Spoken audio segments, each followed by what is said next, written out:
50 বছর বয়সী এই বৃদ্ধ লোকটি 25 বছর বয়সী একটি কচি মেয়েকে বিয়ে করে, কিন্তু বিয়ের পরদিনই সে মেয়েটির উপর শারীরিক এবং মানসিকভাবে অত্যাচার করতে শুরু করে।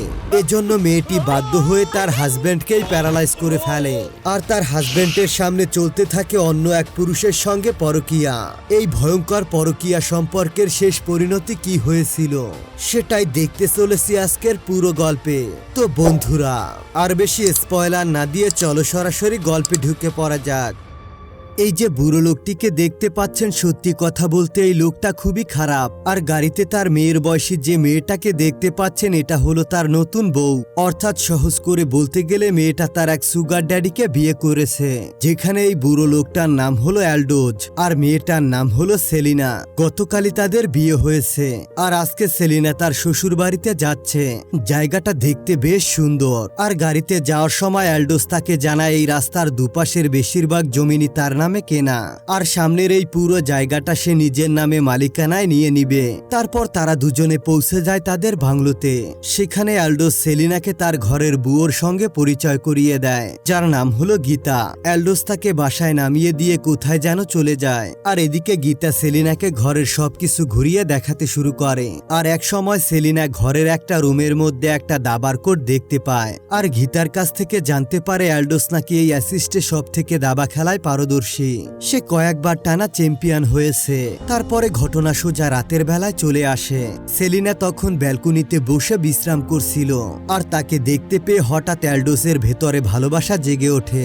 অবশ্য সে তার বিয়ে করা বউ ছিল, কিন্তু তবুও একটা নতুন মানুষের সঙ্গে ফিরি হওয়ার একটা ব্যাপার স্যাপার তো আছেই। সেলিনা বলে এখন তার ভালো লাগছে না, যা শুনতে পেয়ে অ্যালডোজের মাথা খারাপ হয়ে যায়। আর তখনই সে সেলিনার উপর এসে জোর করতে শুরু করে, আর নিজের অনিচ্ছা থাকা সত্ত্বে সেই রাতে সেলিনা তার সঙ্গে ইন্টিমেট হয়। পরের দিন সকালে অ্যালডোজের বাসার সামনে কিছু লোক ঝামেলা করতে আসে, কারণ অ্যালডোজ বিনা অনুমতিতে এরিয়ার বিভিন্ন জায়গায় নতুন করে গাছ লাগাচ্ছে, যার কারণে এক সময় ওখানকার লোকদের সঙ্গে তার হাতাহাতি বেঁধে যায়। সেলিনা তখন ওই সমস্ত ঘটনা ঘরের জানালা দিয়ে দেখছিল, তাই সে তার হাজবেন্ডের খোঁজ খবর নিতে বাইরে চলে আসে। কিন্তু তখনই এলাকার কয়েকজন লোক তার বউকে দেখতে পেয়ে অবাক হয়ে যায়, কারণ কেউ জানতই না যে অ্যালডোজ নতুন করে বিয়ে করেছে, তাও আবার একটা কম বয়সী সুন্দরী মেয়েকে। যা দেখতে পেয়ে কয়েকটা বকাটে ছেলে তার বউকে নিয়ে খারাপ কথাবার্তা বলতে শুরু করে, যার কারণে ওখানে ঝামেলা মিটে গেলে অ্যালডোজ সেলিনার উপরে রেগে যায়, আর তাকে প্রচন্ড মারতে শুরু করে। সে কেনই বা তার অনুমতি ছাড়া ঘরের বাইরে গিয়েছে, আজকে তার জন্য তাকে অপমানিত হতে হয়েছে। অর্থাৎ বোঝাই যায় লোকটা মোটেও সুবিধার নয়। সেদিন দুপুরবেলা সেলিনা এসে দাবার ঘরে একা একা দাবার গুটি নিয়ে খেলছিল। তখন অ্যালডোজ সেখানে আসে আর তার কাছে ক্ষমা চায়। সে বলে তখন নাকি তার মাথা খুবই গরম ছিল, তাই সে তার সঙ্গে খারাপ ব্যবহার করেছে, কিন্তু এমনটা সে আর দ্বিতীয়বার করবে না। এই বলে সে সেলিনার সামনে দাবা খেলতে শুরু করে, কিন্তু দেখা যায় অ্যাসিস্টের একজন চ্যাম্পিয়ন আজকে তার বউয়ের কাছে হেরে যাচ্ছে। এক সময় দেখা যায় অ্যালডোজকে হারিয়ে তার বউ এই খেলায় জিতে যায়, যার কারণে তার মাথা আবারও গরম হতে শুরু করে। একটু আগেই যে মানুষটা তার বউয়ের কাছে ক্ষমা চাইল, সেই মানুষটা আবারও তার উপর উল্টাপাল্টা কথা বলতে শুরু করে। সেলিনা নিজেও তাকে অনেকবার বোঝানোর চেষ্টা করে, কিন্তু একটা সময় সে আবারও তার সঙ্গে ঝগড়া করতে শুরু করে, আর তাকে বেদম পেটাতে শুরু করে।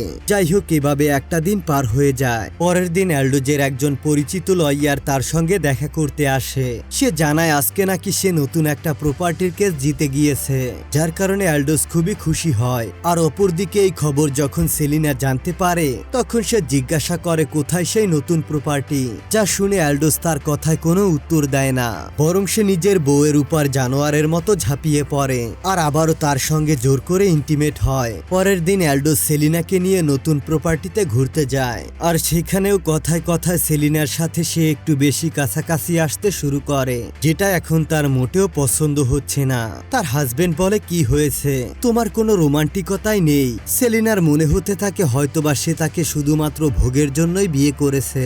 এজন্য সে বিরক্ত হয়ে একসময় সেলিনা তাকে হালকা একটু ধাক্কা দেয়, যার কারণে দুর্ঘটনাবশত অ্যালডোস সেখানকার উঁচু একটা স্থান থেকে পড়ে যায় আর সোজা একটা পাথরের সঙ্গে আঘাত পায়, যে বিষয়টার জন্য সেলিনা মোটেও প্রস্তুত ছিল না। সাথে সাথে সে অ্যাম্বুলেন্সকে কল করে আর এরপর থেকে অ্যালডোস একদম বিছানায় পড়ে যায়। তার শরীর পুরোপুরি প্যারালাইসিস হয়ে গিয়েছিল, এমনকি সে কারো সঙ্গে মুখ দিয়ে কথাবার্তাও বলতে পারতো না।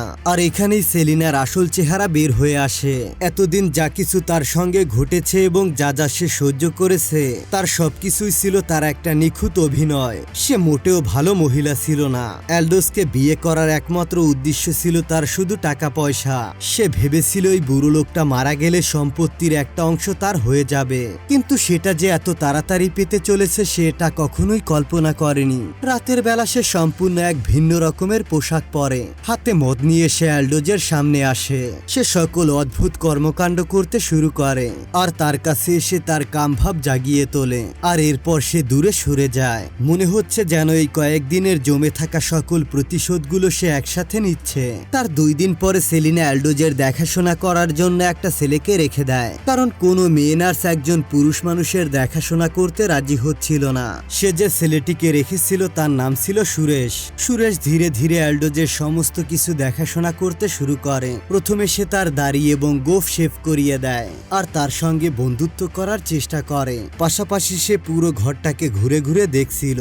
আর এইভাবে ঘুরতে ঘুরতে এক সময় সে সেলিনার রুমে চলে যায়। সেখানে সেলিনার স্বাভাবিক পোশাকের পাশাপাশি তার অনেকগুলো অন্তর্বাস রাখা ছিল, যেগুলো দেখতে পেয়ে সুরেশ একটু অবাক হয়ে যায়। পাশাপাশি এই কাজ করার সাথে সাথে সেলিনার প্রতি সুরেশের কিছু একটা হয়ে ওঠে, কিন্তু সে সব সময় নিজেকে কন্ট্রোল করে আর নিজের কাজে মনোযোগ দেওয়ার চেষ্টা করে।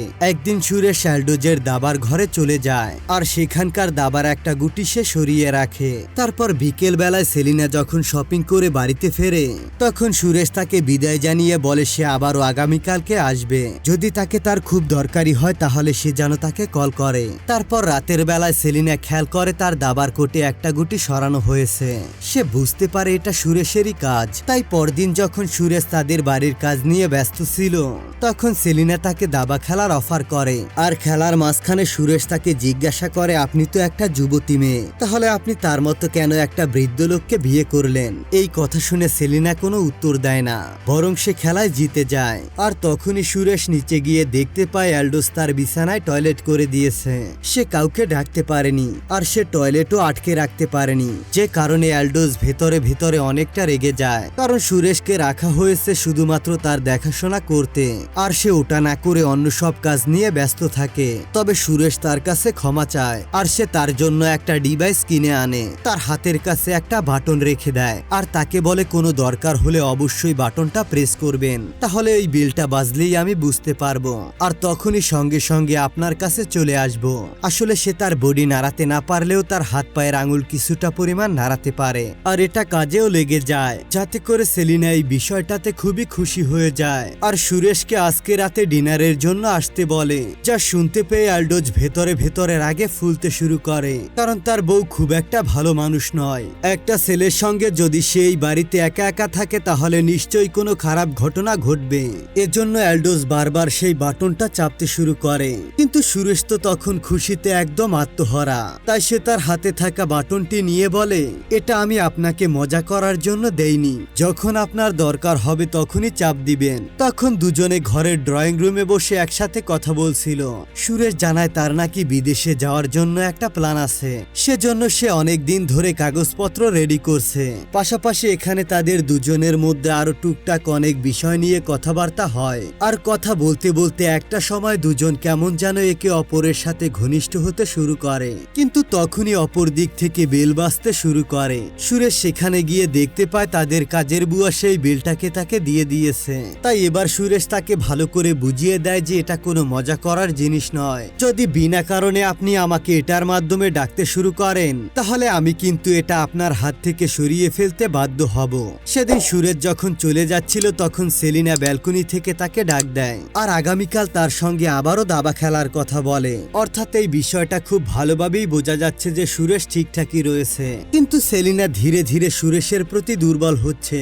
পরের দিন হঠাৎই অ্যালডোজ আবারও সেই বেলটা বাজাতে শুরু করে আর সেখানে যাওয়ার পর তারা জানতে পারে যে তার ব্লাড সুগার একদমই লো হয়ে গিয়েছে, যার কারণে তারা তাকে সাথে সাথেই ঔষধ দেয়। আর এটা দেখতে পেয়ে সেলিনা তাকে জানায়, আমার মনে হয় না যে তাকে এইভাবে একা একা ছাড়াটা আমাদের জন্য ঠিক হবে। তুমি এক কাজ করো, আগামী কয়েকদিন কিছুদিন আমাদের বাড়িতে থেকে যাও। যা শুনে সুরেশের মনে লাড্ডু ফুটতে শুরু করে, কারণ এখন সে সেলিনার ইন্টেনশন বুঝতে পেরেছে। সেদিন রাতের বেলা সুরেশ যখন অ্যালডোজের দেখাশোনা করছিল, তখন সেলিনা খুবই আকর্ষণীয় একটা ড্রেস পরে সেখানে চলে আসে, কারণ সে অ্যালডোজকে রাগাতে চাইছিল।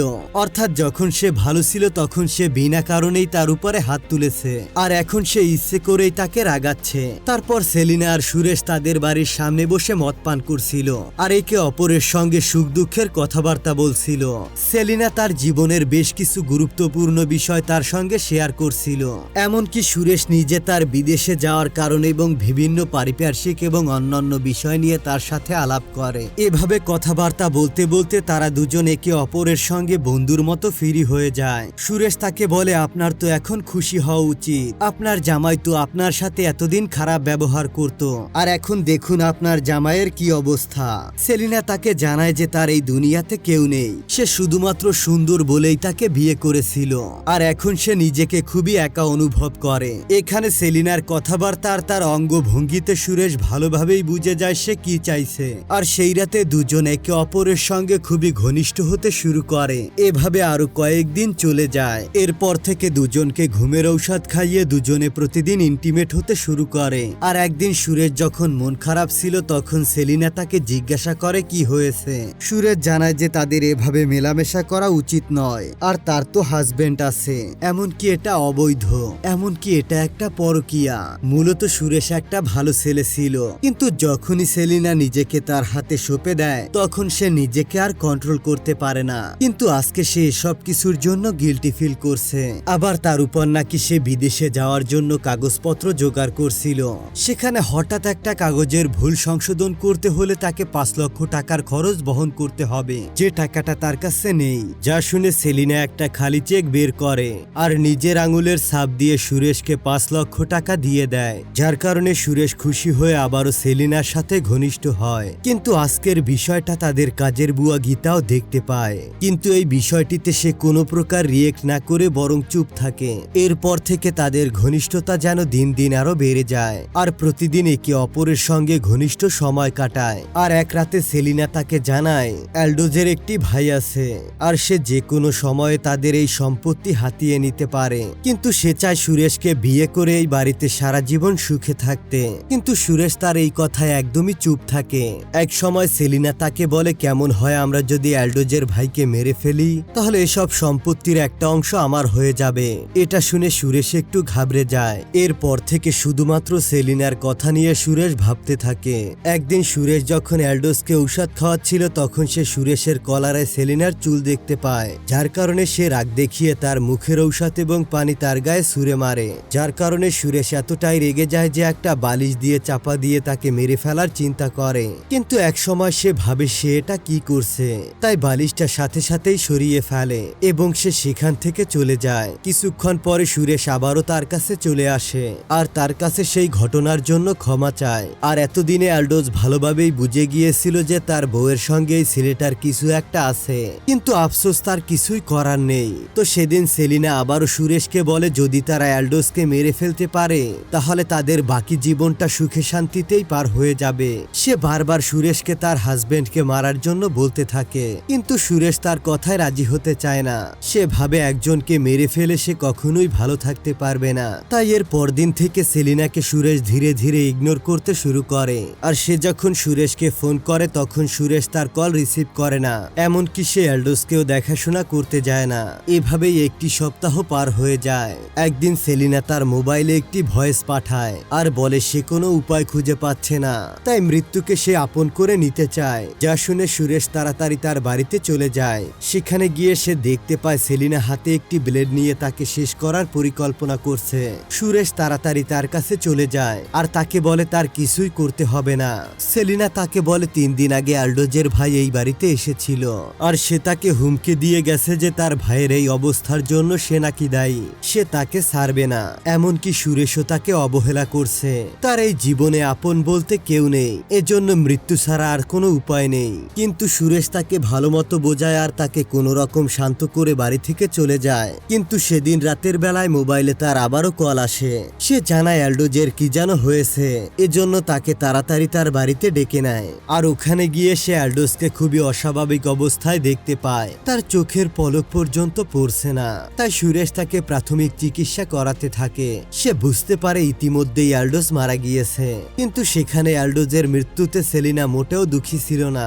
সে আগে থেকেই চাইতো যে অ্যালডোজ মারা যাক। তবে বিষয়টা এখনো ক্লিয়ার না যে অ্যালডোজের মৃত্যুটা কোনো স্বাভাবিক মৃত্যু ছিল না, যেটা সুরেশ নিজেও বুঝতে পারে। পরের দিন তাকে দাফন করা হয়। যেহেতু আগে থেকেই সে প্যারালাইসিস অবস্থায় ছিল, তাই সবাই ভেবে নেয় এটা হয়তোবা স্বাভাবিক মৃত্যু, অর্থাৎ কোনো তদন্ত হবে না। তবে তার ঠিক 2 দিন পরেই অ্যালডোজের ভাই তার বউকে নিয়ে এই বাড়িতে থাকতে চলে আসে।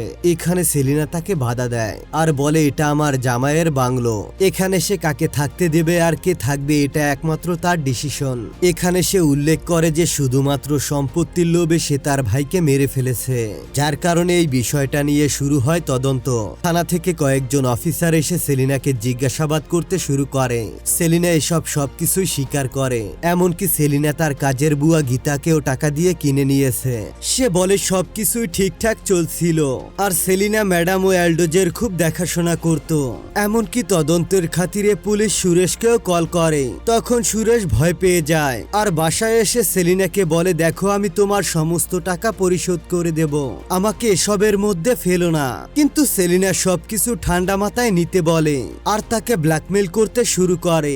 সে বলে এখন আর কোনো উপায় নেই, তাছাড়া এই কেসটা ফাইনাল পর্যন্ত পৌঁছাতে অনেক সময় লাগবে, তার মধ্যে এই বাড়িটাকে বিক্রি করে অন্য কোথাও গিয়ে সেটেল হতে পারবো। তাই সুরেশ যেন তার সঙ্গে সঙ্গ দেয়, কিন্তু সুরেশ কোনো কিছুই বুঝতে পারছিল না।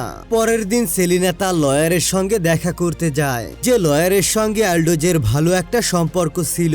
সেলিনা তাকে অনেক ভালো অঙ্কের একটা টাকা দেয় আর বলে যাই হোক না কেন তাকে যেন এই কেস থেকে মুক্তি দেয়। এরপর একদিন ওই বাড়িতে বসে সুরেশ আর সেলিনা খাবার খাচ্ছিল, তখন সেখানে অ্যালডোজের ভাই চলে আসে। তারা দুজনে পুলিশের চোখে ধোকা দিলেও তাদের ব্যবস্থা সে করেই ছাড়বে, যার কারণে সুরেশ আরো বেশি ভয় পেয়ে যায়। সুরেশ বলে আমি সামনের মাসে লন্ডন চলে যাব আর নিজের জন্য একটা কাজ খুঁজে নেব, তুমি আমাকে আমার মতো ছেড়ে দাও। কিন্তু সেলিনা তাকে মোটেও একা ছাড়তে রাজি নয়। সে বলে আমি তো এসব কিছু তোমার জন্যই করেছি, আমাকে তুমি ছেড়ে যেও না সুরেশ। কিন্তু সুরেশ তার কোনো কথাই শোনে না। সে তাকে বিদায় জানিয়ে সেখান থেকে চলে যায়। কিন্তু যাওয়ার সাথে সাথে সুরেশ দেখতে পায় তার মোবাইলে সেলিনা একটি সিসিটিভি ফুটেজ পাঠিয়েছে, যেখানে দেখা যায় সুরেশ একটা বালিশ নিয়ে এসে অ্যালডোজের নিঃশ্বাস বন্ধ করে তাকে মেরে ফেলার চেষ্টা করছে। কিন্তু সে তো জানে ওই দিন তাকে ছেড়ে দিয়েছিল আর তার তো তেমন কিছুই হয়নি, এর জন্য সে আবারও ফিরে আসে। আর তখনই সেলিনা বলে ওঠে যে আমি অন্তঃসত্ত্বা। এটা শুনে সুরেশ একেবারেই ভেঙে পড়ে আর এটা সেই সময় যেখানে সুরেশের আর করার মতো কিছুই থাকে না। তখন সুরেশ সবকিছুই মেনে নেয়। এরপর ঘটনা অনেক পরে দেখানো হয়, দেখা যায় তারা দুজনে টাইম স্পেন্ড করছে। আর এখানেই আজকের সিনেমাটি শেষ হয়ে যায়। আসলে এই সুরেশ ছেলেটার জন্য মায়া লাগে। সে যদি শুরু থেকে তার লোভে না পড়তো, শুরু থেকে যদি তাকে সে ইগনোর করতে পারতো, তাহলে তাকে আজকের এই দিনটা দেখতে হতো না। সূচনা যদি খারাপ দিয়ে শুরু হয় তাহলে তার শেষটা কি হবে, তাদের শেষটা কি হয়েছিল, তারা কি আজীবন সংসার করতে পেরেছিল? আপনাদের মূল্যবান মতামত অবশ্যই কমেন্টে জানাবেন আর ভিডিওটি ভালো লাগলে চ্যানেলটিকে অবশ্যই সাবস্ক্রাইব করবেন। তো দেখা হবে পরবর্তী ভিডিওতে, ততক্ষণ পর্যন্ত ভালো থাকবেন, সুস্থ থাকবেন, বাই বাই, টাটা।